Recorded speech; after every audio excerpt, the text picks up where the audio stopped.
What do we see when you walk through a museum? Or more importantly, what don't we see?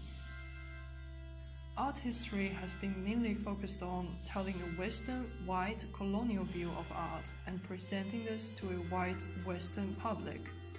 Yet, thankfully, during the last 100 years, the discussion and debate about the flaws of art history are rising, and Dutch museums are currently working hard to become more critical and more inclusive to a broader audience.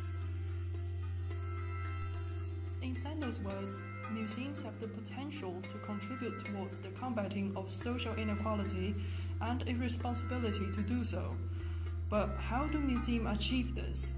What message do you give to your audience? How do you approach sensitive subjects?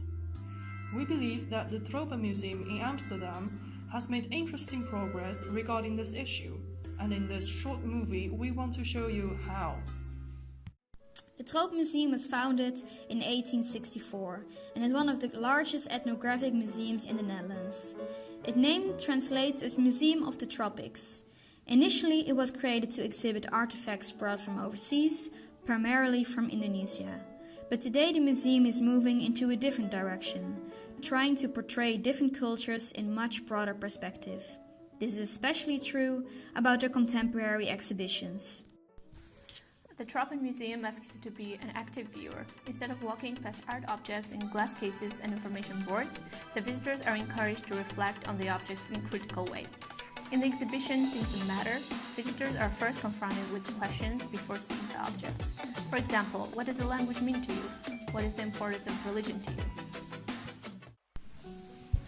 In the slavery exhibition, the conversation between the exhibition and the visitors continues.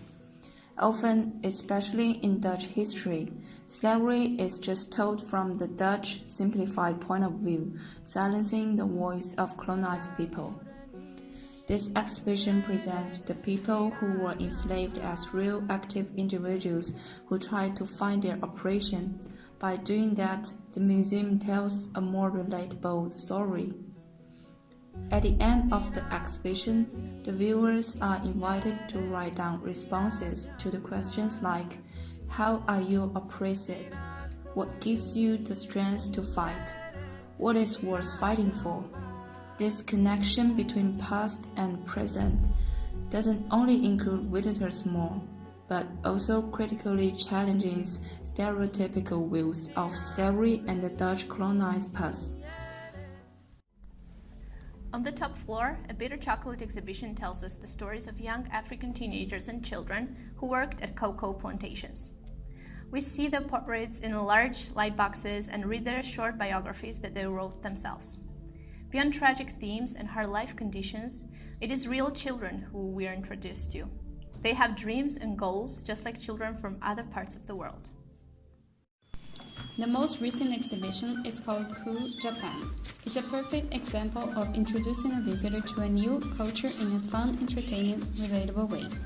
By displaying traditional Japanese artwork together with the contemporary comic icons, visitors learn that the old techniques and folk characters still inspire the modern illustrators and animators. Besides, Tropenmuseum provides its audience with a series of activities to help them experience Japanese culture. Visitors can even play Japanese arcade games or converse with a human robot, Pepper. As people and places all over the globe become more connected, this will happen to art history too. This development is interesting and entertaining to teach modern audiences. And while we believe Tropenmuseum is on the right way, it has to keep working in order to stay inclusive.